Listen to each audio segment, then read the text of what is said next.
नमस्ते मेरे प्यारे बच्चों, कैसे हैं आप। आशा करता हूँ आप स्वस्थ होंगे और पढ़ाई में मस्त होंगे। नीट और जेडबलई के सीरीज में आगे बढ़ते हुए आज ये हमारा चौथा लेक्चर है और आज हम इस लेक्चर में एरर एनालिसिस को ठीक से जानेंगे और उस पर कुछ न्यूमेरिकल्स भी करने की कोशिश करेंगे। जैसे मैंने आपको पहले कहा कि डायमेंशंस, ये वाला पार्ट पे आपको ज़्यादा क्वेश्चंस इस चैप्टर में से आ सकते हैं। उसी तरीके से एरर एनालिसिस ये भी एक ऐसा ही सेक्शन इस चैप्टर में से है जिसमें आपको इस पर न्यूमेरिकल्स नीट या जेडबलई के एग्ज़ाम में सबसे ज़्यादा आते हैं। तो आइए चलते हैं आपके इस लेक्चर में, जहाँ पर आज हम देखेंगे एरर एनालिसिस। चलिए हम चलते हैं हमारे वाइट बोर्ड के ऊपर।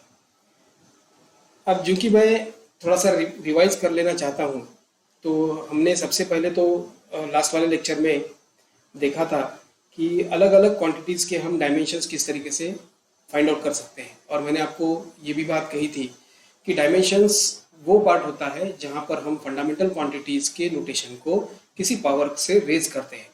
तो तीन फंडामेंटल क्वांटिटीज़ हम यहाँ पर यूज़ करते हैं नोटेशन वाइज में, मास, लेंथ और टाइम।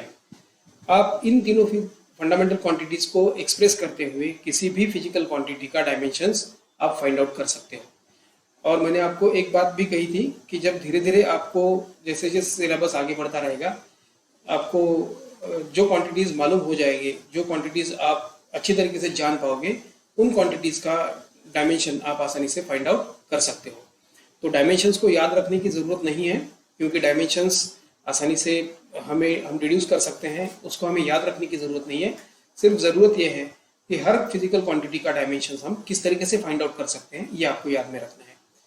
पिछले एक लेक्चर में हमने ये भी देखा था कि अलग अलग फिजिकल क्वांटिटीज़ के जो आपको नोन क्वांटिटीज़ है, उसके आप डायमेंशंस किस तरह से फाइंड आउट कर सकते हैं।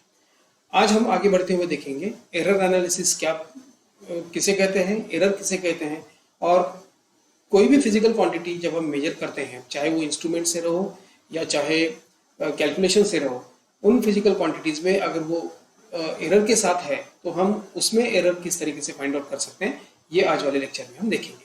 तो चलिए आगे चलते हैं और देखते हैं कि एरर किसे कहेंगे और एरर को किस तरीके से कैलकुलेट किया जाता है। ठीक है, तो आज हम जो पार्ट देखने जा रहे हैं उसका नाम है एरर एनालिसिस। एरर एनालिसिस ये बहुत ही इम्पॉर्टेंट पॉइंट है, क्योंकि लगभग एक क्वेश्चन एरर एनालिसिस में से भी हो सकता है। तो heading of today's lecture is nothing but error analysis. सबसे पहले हम देखेंगे एरर की डेफिनेशन क्या है। आमतौर पे हम डे टू डे लाइफ में एरर की डेफिनेशन जानते हैं। जब कभी भी हम किसी क्वांटिटी में अगर हमें कुछ लैकुना दिखता है, कुछ क्वांटिटी अगर हम ठीक से मेजर नहीं कर पाते हैं, तो तब हम उस वाले डिफेक्ट को हम कहते हैं एरर। लेकिन अगर डेफिनेशन अगर हम ठीक तरीके से देखें तो एरर की डेफिनेशन हम बहुत आसानी से इजी लैंग्वेज में लिख सकते हैं। एरर हम किसे कहेंगे? द डिफरेंस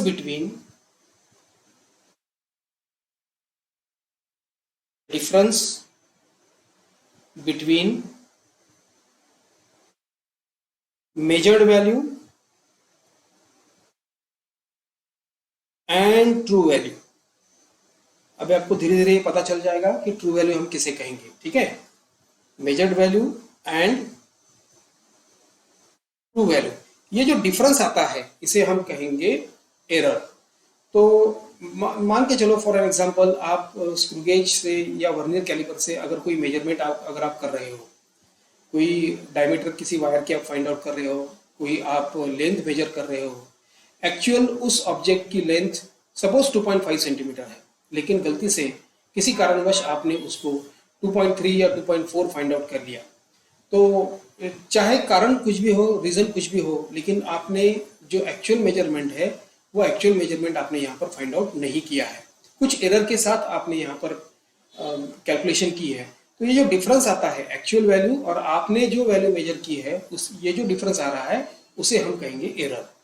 एरर वैसे तो दो तीन टाइप के एरर्स रहते हैं और उसको एक कैलकुलेट करने का, एरर किस तरीके से कैलकुलेट किया जा सकता है, इसका भी एक प्रोसीजर है, वो हम देखेंगे कि प्रोसीजर हम किस तरीके से फाइंड आउट कर सकते हैं। तो सबसे पहले हम देखेंगे कि एरर के टाइप क्या है। तो विशेषता एरर के तीन टाइप हम यहाँ पर देखेंगे। What are the types of the error, let us first see. क्योंकि जब तक आप टाइप्स को जानोगे नहीं तब तक आप एरर को किस तरीके से कैलकुलेट किया जा सकता है ये भी आप नहीं जान पाओगे। तो सबसे पहले हम देखेंगे types of error. Types of error, तो एरर को हम तीन फॉर्म्स में बाइफरगेट करेंगे। Let us see that errors are of three type, जिसमें से दो तो प्रमुख कारण है, तीसरा एक जिसे हम कहेंगे कि किसी एरर कैलकुलेशन में अगर डिफेक्ट आता है तो उस टाइप में जो एरर हम कैलकुलेट करेंगे, जैसे कि लिस्ट काउंट की वजह से कुछ एरर आ रहा है, कुछ डिफेक्ट्स की वजह से एरर आ रहा है, तो ये तीसरा टाइप का एरर है। लेकिन मेनली यहाँ पर एरर दो टाइप्स की ही होते हैं। First error is nothing but systematic error. So first type of error is nothing but systematic error. हम डेफिनेशन देखने वाले हैं सिस्टमैटिक एरर किसे कहेंगे। So first is nothing but the systematic error, second is nothing but your random error, and third is nothing but your least count error। शायद आपने ये word पहले सुना होगा, लीस्ट काउंट। लीस्ट काउंट हम कोई भी इंस्ट्रूमेंट जो यूज़ करते हैं वो इंस्ट्रूमेंट का पहले हमें लिस्ट काउंट मेजर करना पड़ता है, तो उस वाली चीज़, वो जो मेजरमेंट हम लेते हैं उसे हम लिस्ट काउंट करते हैं। तो इस लिस्ट काउंट की वजह से भी कभी कभी हमारे मेजरमेंट में एरर आ सकता है, तो उसे हम लिस्ट काउंट एरर कहेंगे। तो third type is nothing but your list count error. तो सबसे पहले हम देखेंगे कि सिस्टमैटिक एरर क्या है और सिस्टमैटिक एरर क्यों आता है, सिस्टमैटिक एरर किसकी वजह से आता है, ये हम देखेंगे। तो देखो, systematic error is because of, first of all ये अराइज क्यों होता है जब कोई भी हम मेजरमेंट करते हैं, जब हमारे एक्चुअल वैल्यू, जिसे हम कहेंगे कि जो एकदम एक्यूरेट वैल्यू है, वो वैल्यू छोड़कर हम कोई और वैल्यू फाइंड आउट कर लेते हैं किसी अलग अलग रीजंस की वजह से, तो ये जो डिफरेंस आ रहा है इसको हम कहेंगे एरर। उसमें भी सिस्टमैटिक एरर ये बेसिकली अराइज होता है फॉल्टी डिजाइन की वजह से। तो first reason is nothing but because of faulty reason, faulty design. मान के चलो कि आप कोई एक वर्नियर कैलिपर यूज कर रहे हो, लेकिन उस वर्नियर कैलिपर में कुछ मैन्युफैक्चरिंग डिफेक्ट है, बनते वक्त ही वो वर्नियर कैलिपर ठीक ढंग से नहीं बना है। So when this type of faulty, there is a fault in design of that particular instrument, then that error which is because of this faulty design, it is called as a systematic error.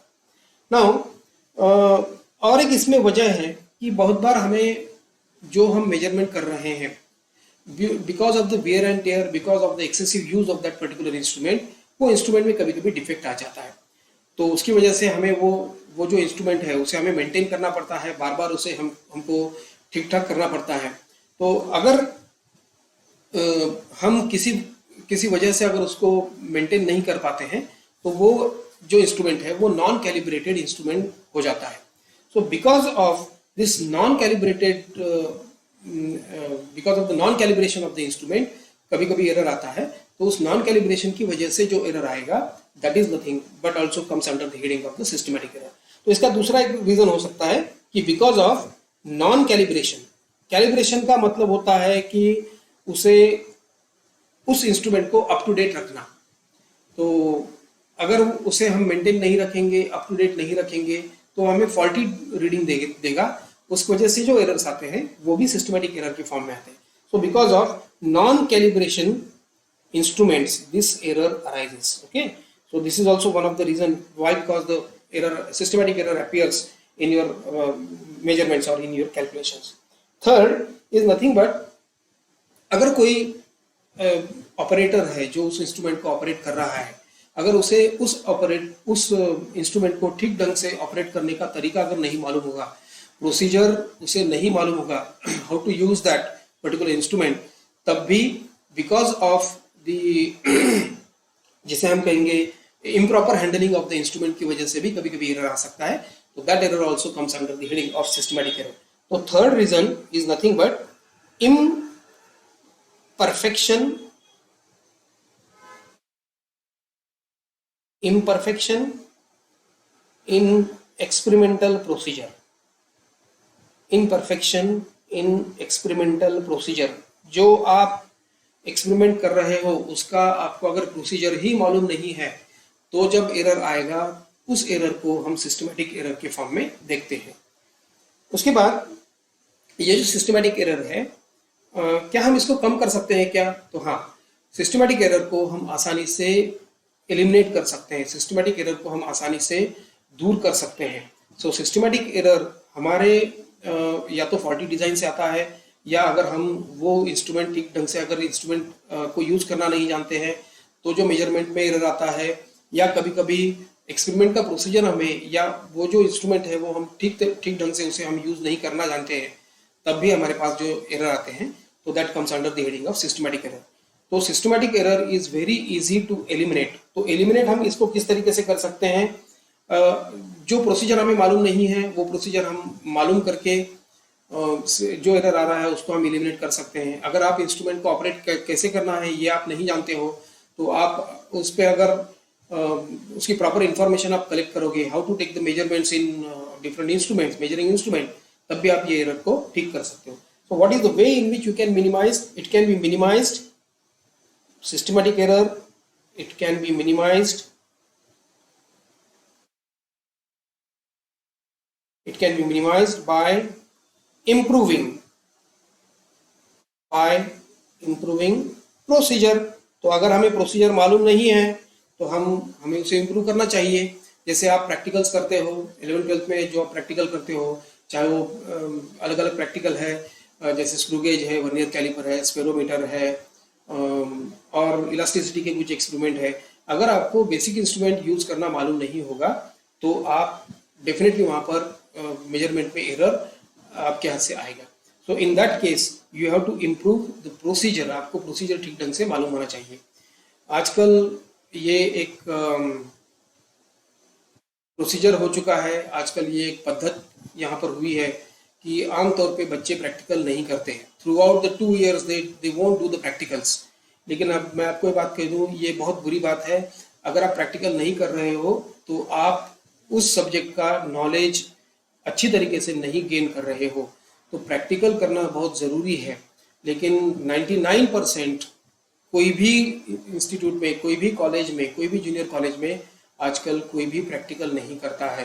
तो अगर आप practical नहीं कर रहे हो तो please go to the college, insist your teachers to demonstrate the procedure of that particular experiment before you, और आप खुद होके उस एक्सपेरिमेंट को पूरी तरीके से कीजिए ताकि आप वो थ्योरेटिकल कंसेप्ट अच्छी तरीके से समझ सको। Okay, so this is nothing but the systematic error. What is the random error? Random error is because of some unpredictable situation.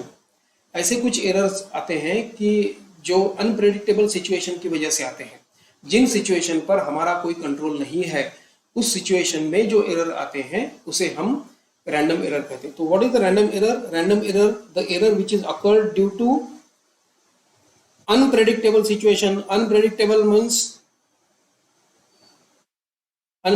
means we can't predict it। जैसे सराउंडिंग का टेम्परेचर हमारे हाथ में नहीं है, we don't have a control on the room temperature। तो कोई experiment में अगर टेम्परेचर बढ़ता है या कम होता है तो एक्सपेरिमेंट के रिजल्ट्स पर उसका इफेक्ट होता है, या कुछ इंस्ट्रूमेंट्स उस पर अफेक्ट होते हैं। Now we don't have the control on the room temperature or the temperature which is surrounding to that instrument। तो जब ये एरर आएंगे उसे हम रैंडम एरर कहेंगे। Random error cannot be minimised. Random error को हम मिनिमाइज नहीं कर सकते क्योंकि इस एरर पे हमारा कोई भी कंट्रोल नहीं है। Third type is nothing but list count error. जैसे कि मैंने आपको पहले कहा कि लिस्ट काउंट एरर को हम मेन एरर के फॉर्म में नहीं देखेंगे, लेकिन कभी कभी जो आप इंस्ट्रूमेंट हैंडल कर रहे हो उसमें बहुत सारे इंस्ट्रूमेंट में ये रहता है कि आपको सबसे पहले लिस्ट काउंट फाइंड आउट करना पड़ता है। लेकिन आप अगर लिस्ट काउंट को ही ठीक ढंग से फाइंड आउट नहीं कर पाओगे तो आप उस एक्सपेरिमेंट पे जो इंस्ट्रूमेंट यूज होने वाले हैं उसको आप ठीक यूज नहीं कर पाओगे। So the errors which are occurred due to the least count और improper list count, those errors are considered as the least count errors। Okay, so this is nothing but the types of the error। अब types of the error होने के बाद हम थोड़ा सा आगे बढ़ते हैं और हम देखते हैं कि एरर जो हमें आया है वो एरर को क्या हम किस तरीके से कैलकुलेट कर सकते हैं क्या, how can we calculate the error, error calculate करने के कुछ स्टेप्स हैं, वो स्टेप्स भी हम देखेंगे और उसमें कुछ हमें और टाइप के एरर को स्पेसिफिक नाम दिया गया है, वो एरर भी हम किस तरीके से कैलकुलेट कर सकेंगे वो देखेंगे. So the next heading is nothing but procedure to find out, that is nothing but procedure to find error. तो एरर फाइंड आउट करने की एक प्रक्रिया है. आप डायरेक्टली परसेंटेज एरर नहीं निकाल सकते, आपको step by step percentage error तक पहुंचना होगा. तो ये जब हम परसेंटेज एरर तक निकालते हैं तो उसमें भी हमें कुछ स्टेप्स फॉलो करना पड़ता है. तो वो जो स्टेप्स हैं, वो प्रोसीजर जो है वो अभी हम देखेंगे. So what is the procedure? First procedure और first step is nothing but to calculate the true value. तो सबसे पहले हमें ट्रू वैल्यू को डिटरमाइन करना पड़ेगा. अब ट्रू वैल्यू क्या है ये आपको, जब मैं आपको कुछ इस पे एग्जांपल डील करूंगा या आपको प्रोसीजर बताऊंगा तो आपको समझ में आ जाएगा. ट्रू वैल्यू को ही हम कहते हैं मीन वैल्यू. मीन तो आप जानते हो, आई hope that you know properly how to have the mean value of some certain given values. तो ट्रू वैल्यू या मीन वैल्यू ये फर्स्ट प्रोसीजर है आप जब एरर फाइंड आउट करते हो तो. Second, that is nothing but to find out the absolute error. कोई भी जो वैल्यूज दी जाती हैं उन वैल्यूज में से ट्रू वैल्यू फाइंड आउट करने के बाद आपको यहाँ पर एब्सोल्यूट वैल्यू फाइंड आउट करना पड़ता है या एब्सोल्यूट एरर फाइंड आउट करना पड़ता है. सो second step is nothing but to calculate the absolute error.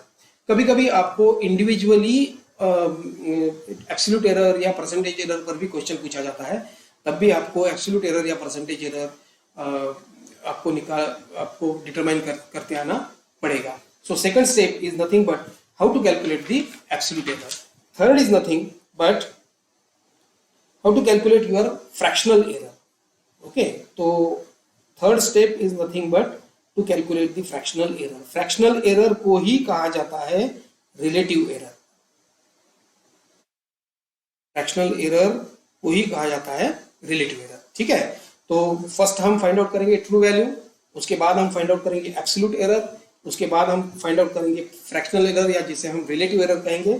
और fourth step is nothing but the last step, it is nothing but to calculate percentage error. Percentage error हमें ये बताता है कि आपने जो कैलकुलेशन किया है, आप वो जो वैल्यू डिटरमाइन कर चुके हैं वो वैल्यू आपके ट्रू वैल्यू के, मतलब एक्चुअल जो मेजरमेंट है उसके आप कितना परसेंट क्लोज हो, आप कितना परसेंट गलती कर बैठे हो, आपने कितना परसेंट एरर किया है, that tells us with the help of percentage error. Okay, so this is nothing but the percentage error.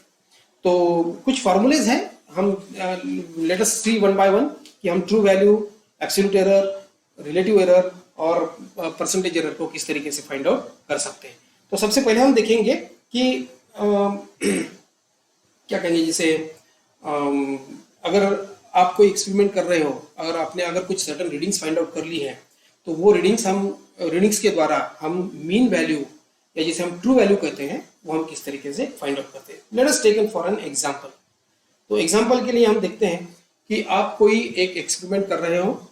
मान के चलो आप कोई स्क्रू गेज का एक्सपेरिमेंट कर रहे हो, कुछ वर्नियर कैलिपर का एक्सपेरिमेंट कर रहे हो. तो हो सकता है कि आपके टीचर ने आपको कहा हो कि एक ही रीडिंग के आप 4-5 ऑब्जर्वेशंस लेते हो. तो आपके टीचर आपको क्यों कहते हैं 4-5 ऑब्जर्वेशंस लेने के लिए? क्योंकि जब आप ज़्यादा ऑब्जर्वेशंस लेते हो, आप ज़्यादा रीडिंग्स लेते हो, तब आपकी एक्यूरेसी बढ़ जाती है. तो तब आप मीन निकालते हो और मीन निकालने के बाद आपको वो रीडिंग एक्यूरेट फॉर्म में मिल जाती है. तो उसी तरीके से आप समझ लो कि आप कोई एक एक्सपेरिमेंट कर रहे हो और उस एक्सपेरिमेंट के आपने कुछ वैल्यूज फाइंड आउट कर दी, कुछ ऑब्जर्वेशंस फाइंड आउट कर लिए हो. जैसे मान के चलो कि A1 आपने फर्स्ट ऑब्जर्वेशन फाइंड आउट किया, A2 आपने सेकंड ऑब्जर्वेशन फाइंड आउट किया, A3 आपने थर्ड ऑब्जर्वेशन फाइंड आउट किया. इसी तरीके से आपने AN ऑब्जर्वेशंस आपने उसमें फाइंड आउट किया है. नॉर्मली हम 5 रीडिंग लेते हैं, नॉर्मली हम 5 ऑब्जर्वेशंस लेते हैं. तो यहाँ पर अगर 5 है तो आप उन 5 रीडिंग्स का first of all true value निकाल सकते हो. उस तरीके से हम मान के चलो कि हमने nth reading n reading find out किया। अब ट्रू वैल्यू क्या होता है? True value is nothing but mean of all those values. It is represented bye am। ठीक है, आप नोटेशन कुछ भी इस्तेमाल करो, हो सकता है कि अलग अलग बुक में आपने अलग नोटेशंस यूज किए हो, तो accordingly which ever the notation is comfortable, जो आपको कंफर्टेबल हो वो नोटेशन आप यूज कर सकते हो। यहाँ पर मैं am मीन के लिए मैं m ये प्रीफिक्स यहाँ पर यूज कर रहा हूँ। So am is nothing but the mean value और which is nothing but the true value. तो मीन हम कैसे निकालते हैं? आप 9th स्टैंडर्ड से 8th स्टैंडर्ड से लगभग आप मीन वैल्यू निकाल के आ चुके हो, तो उसी तरीके से हम निकालेंगे। जैसे हमको सबको सबसे पहले ऐड करना पड़ेगा a1 plus a2 plus a3 plus dash dash dash up to an divided by how many observations are there, ये आपको लिखना पड़ेगा। So I have here n observations, तो I will find out in terms of n। अब मान के चलो मेरे पास 5 ही ऑब्जर्वेशंस हैं, तो मैं इसी इक्वेशन को कैसे लिखूंगा? a1 plus a2 plus a3 plus a4 plus a5 divided by number of observations. Number of observations मतलब मेरे पास अभी 5 ऑब्जर्वेशन है, तो मैं 5 से वही क्वांटिटी को डिनोमिनेटर में 5 से डिवाइड करूंगा। So the quantity that you are getting over here, the number which is you are getting over here, that quantity is nothing but which is called as a true value, या इसे ही हम बोलते हैं mean value. So this is the first step by which you can find out the mean value और true value. Mean value या true value होने के बाद आप सेकंड जो प्रोसीजर आपको फॉलो करना है, that procedure is nothing but to calculate your absolute error।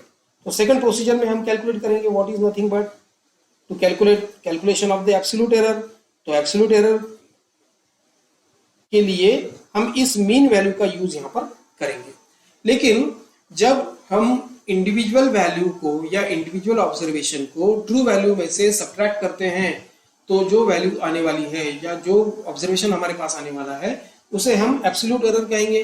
तो मेरे पास मान के चलो मेरे पास 5 ऑब्जर्वेशंस हैं, तो मेरे कितने एब्सोल्यूट एरर्स आ जाएंगे? That absolute errors will be 5 absolute errors. तो सब absolute error is represented by delta A. ठीक है, नोटेशन आप कुछ भी यूज कर सकते हो, delta A, delta B, delta C, आपको जो नोटेशन अच्छा लगे उसमें आप यूज कर सकते हो। सो डेल्टा ए हम यूज करेंगे। तो first observation, first absolute error के लिए we will use delta A1। मैंने कहा था what is the absolute error? Absolute error is nothing but the difference between true value and that the individual observation। तो absolute error क्या है? It is the difference between true value, true value मतलब ये जो value हमने यहाँ पर find out की है, that is nothing but the true value am, true value and individual observation। individual observation, जो individual observation आप लेते हैं, अगर इन दोनों का डिफरेंस अगर आप लेंगे तो that particular quantity, that particular reading is called as an absolute error। So delta A1 will be nothing but AM minus A1। Delta A1 is the absolute error for the first reading। Second कैसे find out करेंगे हम? Delta A2 again true value minus second observation। Delta A3 again third mean value या true value minus third observation।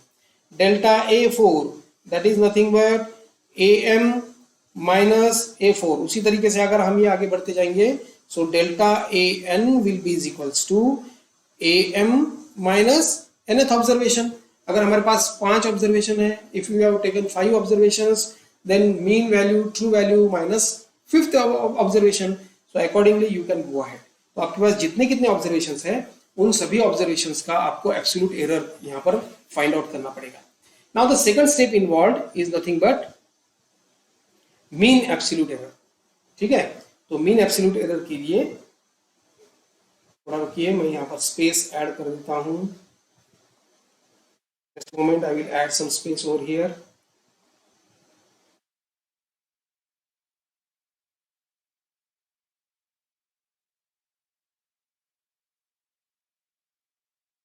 Okay, चलो सबसे last में लिखते हैं यहाँ पर।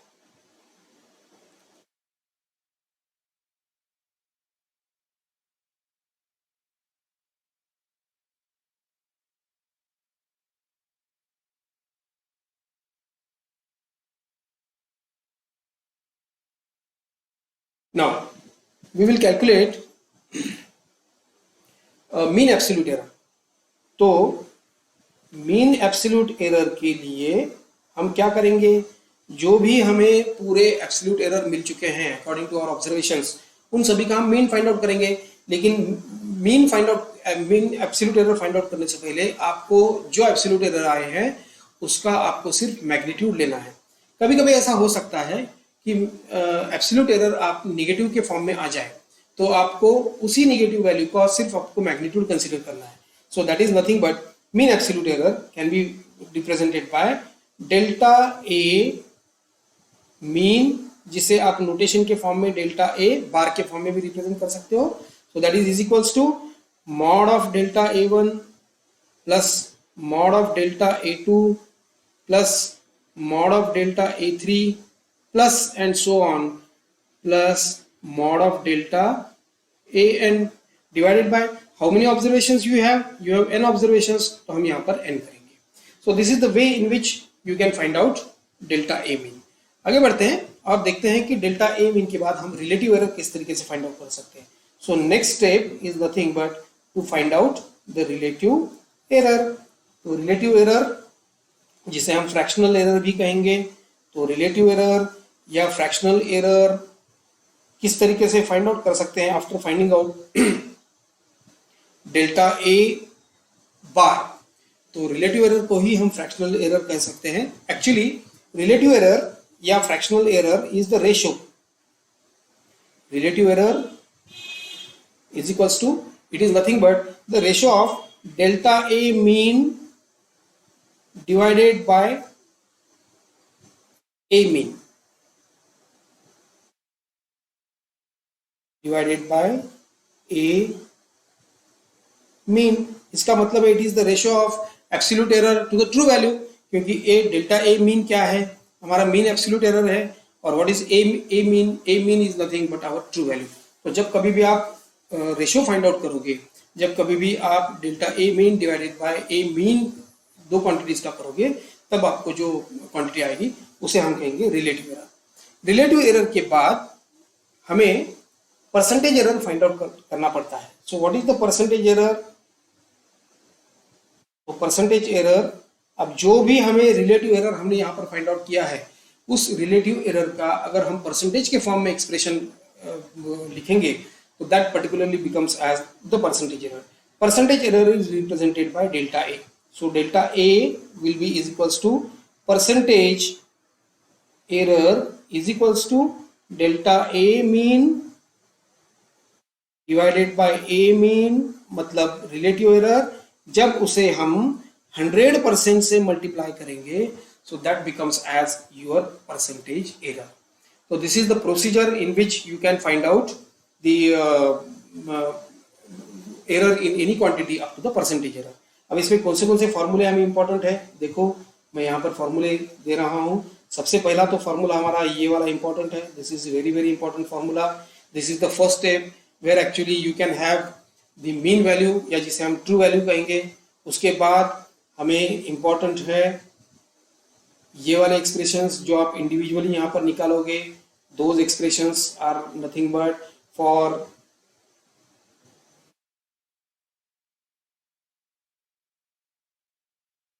Absolute error. एब्सोल्यूट एरर के बाद आपको जरूरी है रिलेटिव एरर का फॉर्मूला। सो रिलेटिव एरर भी आप यहाँ पर इस फॉर्मूले से फाइंड आउट कर सकते हो। This formula is also important over here. And third is nothing but your percentage error. तो परसेंटेज एरर का जो फॉर्मूला है delta A mean, you can have this one with the help of percentage error. तो चाहे true value हो, चाहे mean average mean value हो, या एवरेज एब्सोल्यूट एरर हो, या उसके बाद रिलेटिव एरर हो, या परसेंटेज एरर हो, कुछ भी आपको एग्जाम में पूछा जा सकता है। तो सभी प्रॉब्लम्स के लिए आपको यही प्रोसीजर फॉलो करना है, ठीक है। I hope that this is very clear to you now. अब उसके बाद हमें कुछ एरर्स का कॉम्बिनेशन भी यहाँ पर देखना जरूरी है। तो एरर कॉम्बिनेशन, जब हमें कोई फिजिकल क्वांटिटीज कॉम्बिनेशन के फॉर्म में आती है, तो कॉम्बिनेशन में भी हमें एरर कभी कभी फाइंड आउट करना पड़ता है। मान के चलो आपको कभी कभी दिया जाता है कोई फिजिकल क्वांटिटी का फॉर्मूला दिया जाता है, जैसे time period of simple pendulum दिया जाता है, या आपको कभी कभी ग्रेविटेशनल फार्मूला दिया जाता है, तो आपको उस फार्मूले में से एरर फाइंड आउट करने के लिए बोला जाता है। तो जब आपके सामने कोई फार्मूला रखा जाता है तो हो सकता है कि उसमें कोई फिजिकल क्वांटिटीज एक्सपोनेंट के फॉर्म में आती हो, स्क्वायर के फॉर्म में आती हो, क्यूब के फॉर्म में आती हो, कुछ क्वांटिटीज न्यूमरेटर में है, कुछ क्वांटिटीज डिनोमिनेटर में है, कभी कभी क्वांटिटीज हमारे स्क्वायर रूट में आती है। तब हमें इन सभी क्वांटिटीज का भी एरर कंसीडर करना पड़ता है। ये जब एरर हम कैलकुलेट करेंगे तो उसका एक अलजेब्रा है, उसका हमें कुछ रूल्स हमें याद में रखना जरूरी है। तो वो रूल्स हमें आज हम यहाँ पर सबसे पहले समझ लेते हैं। So the heading is that whenever the error occurs in combination, ठीक है, तो combination of error, तो एरर जब कॉम्बिनेशन के फॉर्म में आता है तब हमें उसे किस तरीके से कैलकुलेट करना है, कैसे हम न्यूमरेटर डिनोमिनेटर को एक्सप्रेस करेंगे, ये हम अभी कॉम्बिनेशन ऑफ एरर में यहाँ पर देखेंगे। ओके, शायद हो सकता है कि आपको ये दिखाई न दे रहा हो, ठीक है। तो कभी कभी फॉर्मूला हमको आ जाता है एडिशन और सब्ट्रैक्शन के फॉर्म में। तो सबसे पहले अगर हम देखेंगे कि error of sum and difference, कोई फिजिकल क्वांटिटी सम के फॉर्म में आती है, कोई फिजिकल क्वांटिटीज डिफरेंस के फॉर्म में आती है, तो तब हमें उसमें एरर जब कैलकुलेट हम करेंगे तो हमें वो कैलकुलेशन करते वक्त हमें क्वांटिटीज को किस तरीके से ट्रीट करना चाहिए। ठीक है, सपोज मेरे पास एक quantity, let us suppose I have some quantity z which is nothing but a plus minus b, यानी a प्लस b भी हो सकता है, a माइनस b भी हो सकता है। अब हमें यहाँ पर सबसे पहला प्रोसीजर तो है मीन वैल्यू निकालना, उसके बाद एब्सोल्यूट एरर निकालना। तो आपको यहाँ पर एक बात याद में रखना है कि ये जो क्वांटिटी आपको यहाँ पर दिखाई दे रही है z is equals to a plus minus b, हम इसका एब्सोल्यूट एरर निकालते हैं। तो एब्सोल्यूट एरर जब निकालोगे तो it will be represented by delta a, delta b, delta z।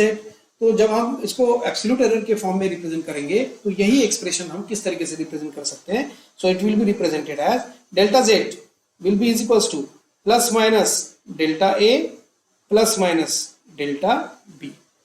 हो सकता है कि ये क्वांटिटी प्लस में भी आ जाए, हो सकता है कोई क्वांटिटी माइनस में भी आ जाए।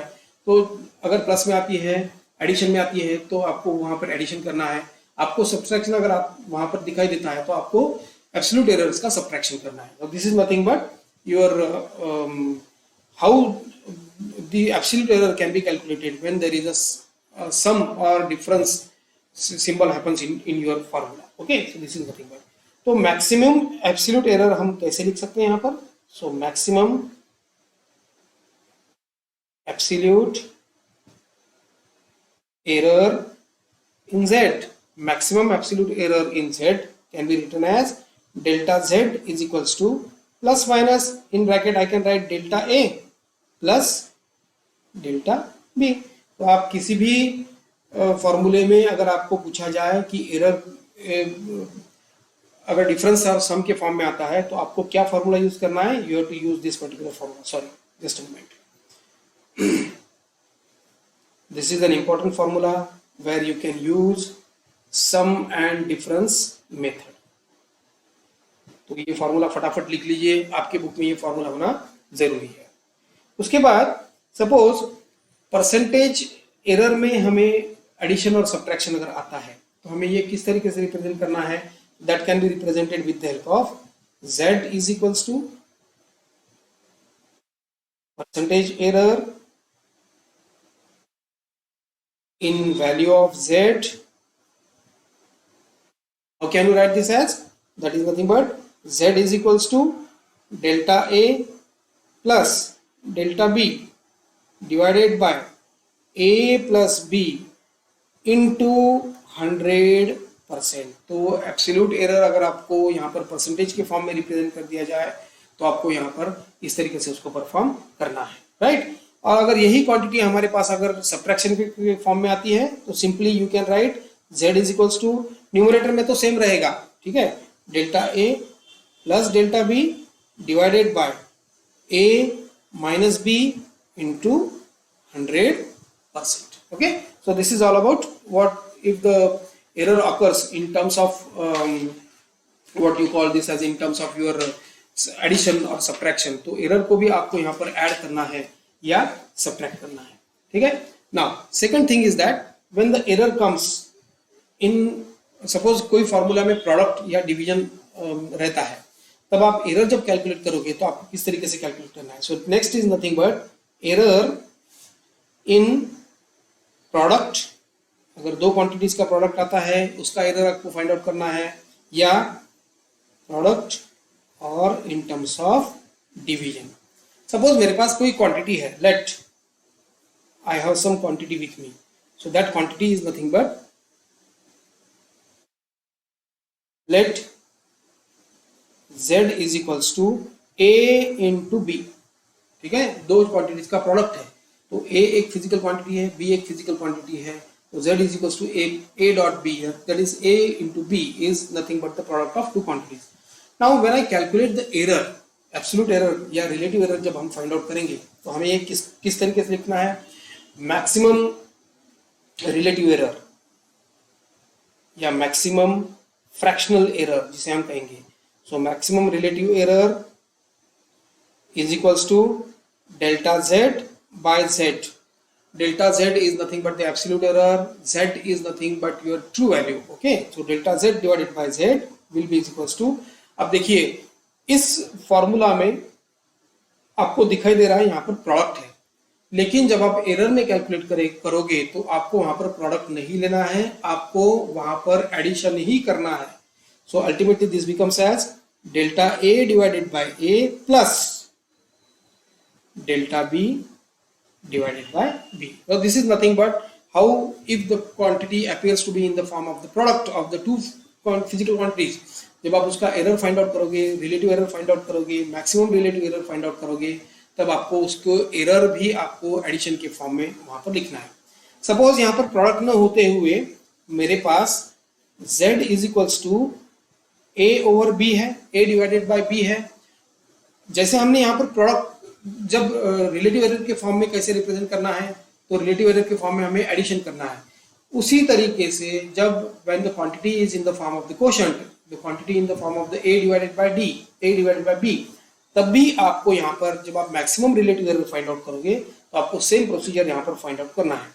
सो here also delta z divided by z is equals to in the same way as that of the product, delta A divided by A plus delta B divided by B, ठीक है।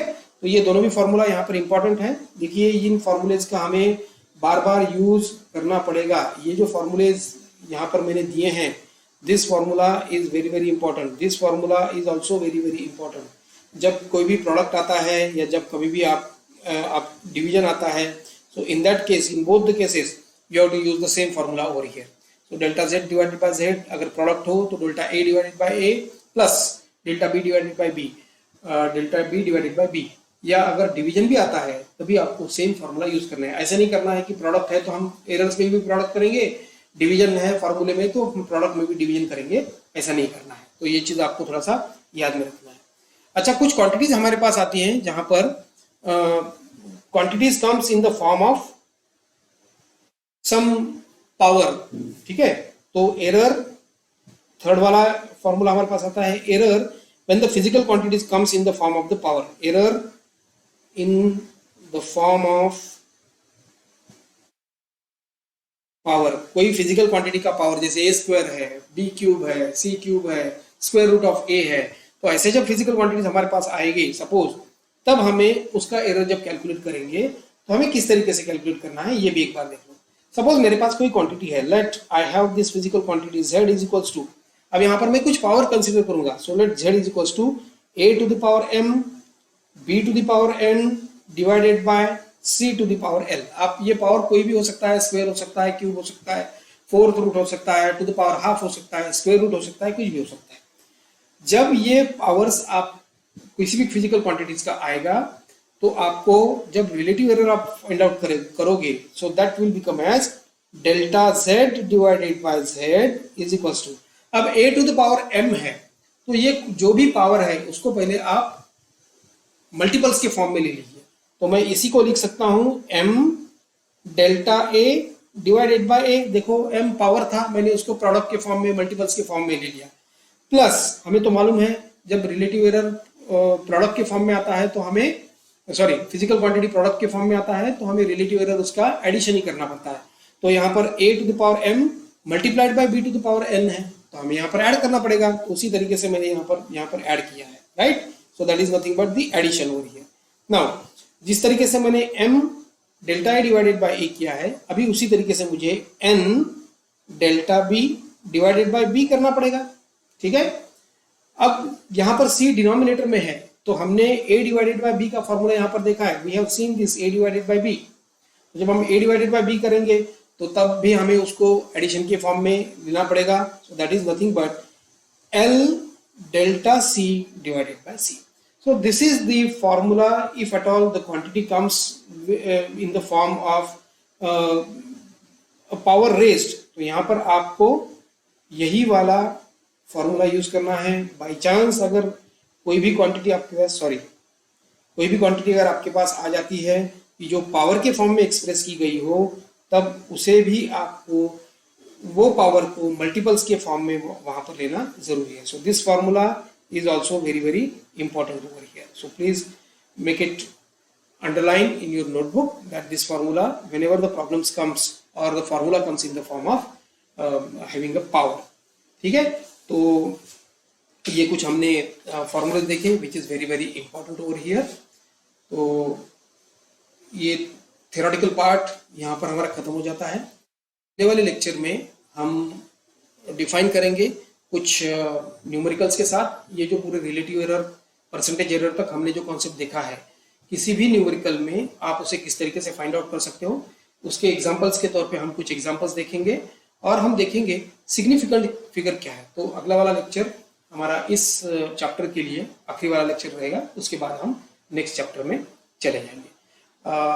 Hope आपको error का जो theoretical part है वो आपको अच्छी तरीके से समझ में आया होगा।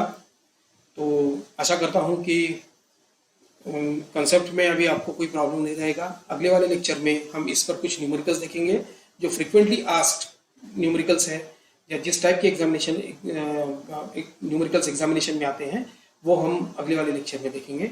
तब तक आप इस थ्योरी को रिवाइज कीजिए और पढ़ते रहिए, आगे बढ़ते रहिए, अपने माता पिता का उचित सम्मान कीजिए, आपके गुरुजनों का उचित सम्मान कीजिए। अगर आपको वीडियो अच्छा लगता है तो प्लीज़ उसको शेयर कीजिए, लाइक कीजिए। आपके कुछ डाउट्स है या आप कुछ बोलना चाहते हो तो कमेंट में कमेंट प्लेस कीजिए और चैनल को सब्सक्राइब कीजिए ताकि मुझे थोड़ा सा मोटिवेशन मिल जाए और ऐसे ही वीडियोस आपके लिए बनाने की मुझे प्रेरणा मिलती रहे। मिलते हैं ऐसे ही इंटरेस्टिंग वीडियोस के साथ आने वाली वीडियोस में। तब तक पढ़ते रहिए, आगे बढ़ते रहिए एंड टेक केयर।